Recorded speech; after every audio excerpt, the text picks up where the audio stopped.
بسم اللہ الرحمن الرحیم۔ السلام علیکم۔ کہانی ہب آفیشیل میں خوش آمدید۔ آج پھر دوستوں میں آپ کے لیے ایک بہت ہی اچھی اور سچی کہانی لے کر آئی ہوں۔ نئے آنے والے دوستوں سے گزارش ہے کہ وہ میرا چینل کو سبسکرائب کریں اور بیل آئیکن کو پریس کریں۔ تو چلیں بڑھتے ہیں کہانی کی جانب۔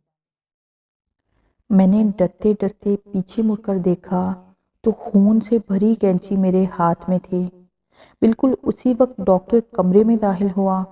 میں نے چڑیل کی طرف دیکھا تو مجھے اپنی آنکھوں پر یقین نہیں آیا، کیونکہ اب وہاں چڑیل کی بجائے نرس کی خون سے لت پت لاش پڑی تھی۔ ڈاکٹر میں نے اسے نہیں مارا، یہ چڑیل تھی، نرس نہیں تھی، مجھے مارنے آئی تھی۔ میں نے ڈاکٹر کو دیکھتے ہی اسے وضاحت دی جو یقیناً بے سود تھی۔ ڈاکٹر نے سیکیورٹی کے اہلکاروں کو بلایا جنہوں نے مجھے پاگل سمجھتے ہوئے پکڑ کر قابو میں کیا، اور ڈاکٹر نے جلدی جلدی مجھے انجیکشن لگا دیا، جس کے ساتھ ہی میری آنکھوں کے سامنے اندھیرا چھاتا گیا اور میں بے ہوش ہو گیا۔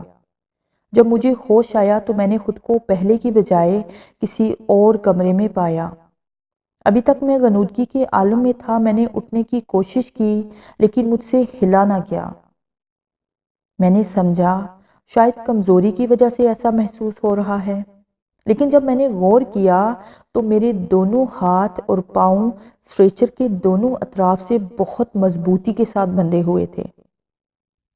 کمرے کا دروازہ کھلا اور اسی ڈاکٹر کے ساتھ چند پولیس کے اہلکار بھی اندر داخل ہوئے۔ ڈاکٹر اور پولیس والوں کے ایک آفیسر نے آپس میں کوئی بات کی اور اس آفیسر کے علاوہ باقی سب باہر چلے گئے۔ آفیسر، میں نے اس نرس کو نہیں مارا۔ آپ شاید مجھے پاگل سمجھیں گے، لیکن وہ نرس نہیں تھی بلکہ چڑیل تھی۔ وہ مجھے مارنا چاہتی تھی۔ وہ میرے آفس میں بھی کام کرتی ہے۔ آپ میرے آفس سے عالیہ نام کی لڑکی کو گرفتار کروائیں، آپ پہ سب کچھ آشکار ہو جائے گا۔ میں نے خود کو نارمل رکھنے کی کوشش کرتے ہوئے پولیس والے کو ساری تفصیل بتائی، لیکن اس کے باوجود میری ہڑبڑاہٹ واضح طور پر نظر آ رہی تھی۔ تقریباً 2 گھنٹے تک پولیس والا مجھ سے مختلف قسم کے سوالات کرتا رہا اور اس کے بعد چلا گیا۔ میری تھوڑی ڈھارس بندی کی اب عالیہ کے گرفتار ہوتے ہی ساری گتھی سلجھ جائے گی اور مجھے اس ذہنی، نفسیاتی اور جسمانی اذیت سے چھٹکارا ملے گا۔ تقریباً 1.5 گھنٹے بعد پولیس آفیسر دوبارہ آیا۔ اچھا، تو عالیہ کتنے عرصے سے دفتر میں بطور آپ کی پرسنل اسسٹنٹ کے کام کر رہی تھی؟ پولیس آفیسر نے پوچھا۔ تقریباً 6 مہینے سے زیادہ عرصہ ہو گیا تھا اسے میرے دفتر میں کام کرتے ہوئے، اور میں نے ابھی تھوڑی دیر پہلے تو آپ کو ساری تفصیل بتائی تھی۔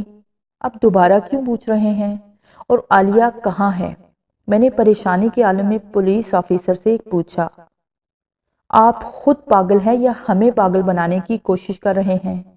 آفیسر مجھ پر چلایا۔ اب کی بار اس کے لہجے میں بہت غصہ تھا۔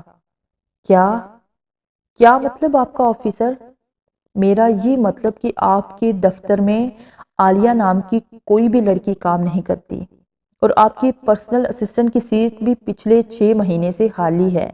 نہ صرف یہ بلکہ آپ کے آفس کے سٹاف کے مطابق آپ پچھلے کئی عرصے سے بہت عجیب و غریب قسم کی حرکتیں کر رہے ہیں۔ اپنے دفتر کے کمرے میں خود سے باتیں کرتے ہوئے پائے گئے ہیں۔ اسسٹنٹ کے ٹیبل پر روزانہ خود سے باتیں کرتے ہیں، اور آپ کے دفتر اور گھر میں نشے کی گولیاں بھی پائی گئی ہیں۔ میں منہ کھولے سکتے کے عالم میں پولیس آفیسر کی باتیں سن رہا تھا، اور میرے ذہن کے کسی کونے میں یہ خیال پروان چڑھ رہا تھا کہ شاید یہ پولیس والا مجھ سے کوئی گھناؤنا قسم کا مذاق کر رہا ہے یا میں کوئی خواب دیکھ رہا ہوں۔ لیکن اس وقت مجھے شدید حیرانی کا جھٹکا لگا جب پولیس والے نے مجھے CCTV ویڈیو دکھائی جس میں روزانہ عالیہ کے ٹیبل کے پاس کھڑا عالیہ سے باتیں کرتا تھا، لیکن اب ویڈیو میں کہیں پہ بھی عالیہ کا نام و نشان تک نہیں تھا۔ اس کے بعد اگلے کئی منٹ تک پولیس والا مجھ سے پتہ نہیں کیا کچھ کہتا رہا، لیکن میرا دماغ مکمل طور پر معاف ہو چکا تھا۔ مجھے پولیس والے کی کوئی بھی بات سمجھ میں نہیں آ رہی تھی۔ ایک مرتبہ پھر میری آنکھوں کے سامنے سب کچھ دھندلاہٹ کا شکار ہو گیا، اور تھوڑی ہی دیر میں ہر طرف تاریکی چھا گئی۔ آج آپ کو عدالت میں پیش کیا جائے گا، ڈاکٹر نے میرے رپورٹس چیک کرتے ہوئے مجھے بتایا۔ سلطان صاحب، میں نے ایسے کچھ کیس پہلے بھی دیکھے ہیں۔ میں آپ کو ایک مخلصانہ مشورہ دے رہا ہوں کہ عدالت میں آپ کا وکیل جو کچھ بھی آپ سے پوچھے آپ نے اسے یہی جوابات دینے ہیں۔ ڈاکٹر نے مجھے مکمل تفصیل سے ساری صورتحال سے نمٹنے کا طریقہ سمجھایا۔ تو کیا آپ یہ چاہتے ہیں کہ میں عدالت میں یہ قبول کروں کہ میں پاگل ہوں؟ میں نے لاچارگی سے ڈاکٹر سے پوچھا۔ آپ کے اوپر قتل کا مقدمہ چل رہا ہے، اگر آپ یہ سب کچھ نہیں کرتے تو آپ کو 25-30 سال کی قید ہوگی یا ہو سکتا ہے پھانسی دے دی جائے، لیکن اس طریقے سے آپ کو عدالت کسی پاگل خانے میں بھیج دے گی جہاں پر کم از کم آپ جیل سے 1000 گنا بہتر زندگی گزار سکیں گے۔ لیکن ڈاکٹر، میں پاگل ہرگز نہیں ہوں، یہ سب کچھ مجھے نظر آتا ہے، مجھے ایسے ڈراؤنے قسم کے خواب آتے ہیں، مجھے عجیب عجیب چیزیں نظر آتی ہیں۔ میں نے روتے ہوئے ڈاکٹر سے کہا، آپ کے عدالت جانے کا وقت ہو چکا ہے۔ چند پولیس کے اہلکار کمرے میں داخل ہوئے۔ اسٹریچر سے بندھے ہوئے میرے دونوں ہاتھ اور پاؤں کھولے گئے۔ ہتھ کھڑیاں لگا کر مجھے ہسپتال کے کمرے سے باہر پولیس کی گاڑی تک لایا گیا۔ عدالت پہنچنے کے 1 گھنٹے بعد میرے کیس کی کارروائی شروع ہوئی۔ تمام جوابات میں نے اپنے وکیل کے کہنے کے مطابق دیے۔ تقریباً 1.5 مہینے تک میرا کیس ایسے ہی چلتا رہا اور بالآخر نفسیاتی مریض تصور کرتے ہوئے عدالت نے مجھے ایک پاگل خانے میں داخل کرانے کے احکامات جاری کر دیے۔ یہاں پر جلد ہی میں نے خود کو ماحول کے مطابق ڈال لیا۔ اسی ڈاکٹر کو میں نے اپنا ذاتی ڈاکٹر بنا لیا جو ہر ہفتے مجھے باقاعدگی سے چیک کرنے آتا ہے۔ اس کے مستقل علاج سے میری طبیعت اب پہلے سے بہت زیادہ بہتر ہو چکی ہے۔ کھانا پینا وقت پر تھا اور چند اپنے جیسے سمجھدار قسم کے پاگلوں سے دوستی بھی ہو گئی تھی، جو پاگل تو نہیں تھے لیکن حالات کی ستم ظریفی اور لوگوں کی خود غرضیوں کی وجہ سے اس وقت پاگل خانے میں موجود تھے۔ وقت اسی طرح گزرتا گیا اور پتہ بھی نہیں چلا 5 سال گزر گئے اور باقی میرے علاج کے وقت 2 ہفتے رہ گئے تھے۔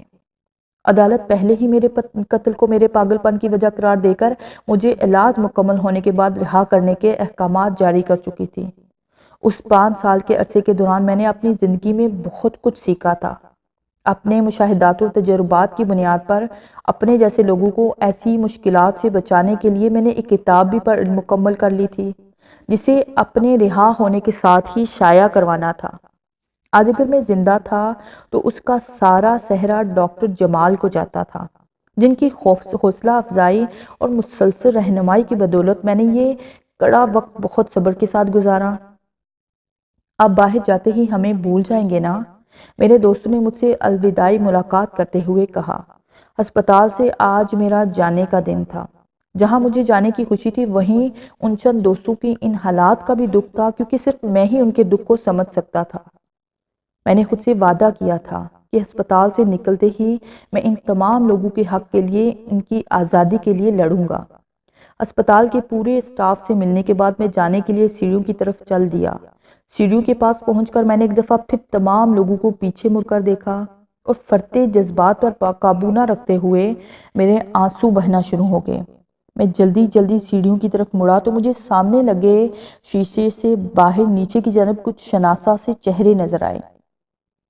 میں نے دوبارہ مڑ کر شیشے کی طرف دیکھا، گو کہ میں 4تھی منزل پر موجود تھا، لیکن اس کے باوجود باہر کھڑے چہرے پہچاننے میں مجھے 2 سیکنڈ بھی نہیں لگے تھے۔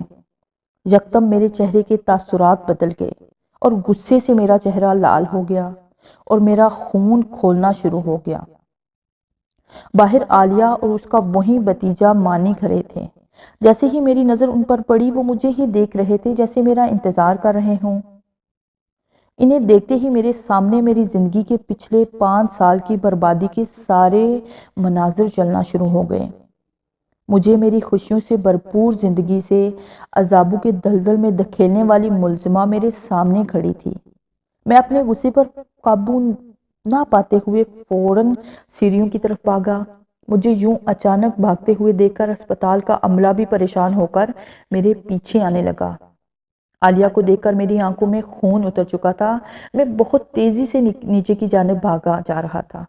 دوسری منزل کی سیڑھیوں پر سے اترتے ہوئے اچانک میرا پیر پھسلا اور میں بہت بری طرح سے پھسلتے ہوئے سیڑھیوں کے سامنے لگے شیشے کو توڑتے ہوئے نیچے جا گرا۔ میں صحیح سلامت کھڑا تھا، لیکن نیچے زیر تعمیر عمارت کی بنیادوں میں پڑے سریوں کے اندر ایک لاش دھسی پڑی تھی۔ ایک سریا اس کی آنکھوں میں گھس چکا تھا، ایک کھوپڑی کے اندر، اور 5 سریے اس کے جسم کے باقی حصوں میں شامل ہو چکے تھے۔ یہ لاش میری ہی پڑی ہوئی تھی، اور زندگی سے ہمیشہ ہمیشہ کے لیے آزادی حاصل کر کے پاس میری روح کھڑی تھی، جس کے اندر اب انسانیت نہیں تھی۔ وقت و جگہ کی قید سے آزاد ہو کر اب میری بھٹکتی ہوئی روح کا مقصد صرف اور صرف بربادی تھا۔ اب میں ہر جگہ ہر وقت موجود ہوں۔ جب آپ میری زندگی کا یہ اذیتوں بھرا واقعہ پڑھ رہے ہوں گے، میں اس وقت آپ ہی کے پاس، آپ کے ارد گرد کہیں پہ بھی موجود ہوں گا۔